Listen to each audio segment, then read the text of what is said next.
Mga loads, mga idol, na may nagpagawa naman sa ating Lightning Lab PMC series C4.300. Kaya lang, ang problema natin ito, nagpo-protect. Kita nyo naman yan, oh.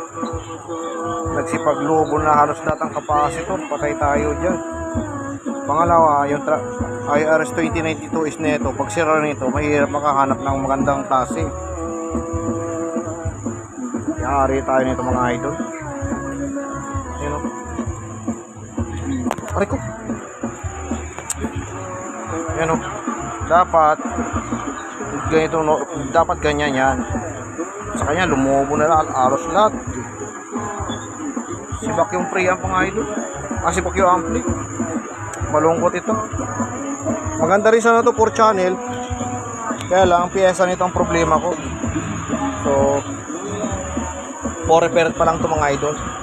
So gagawin ko pala.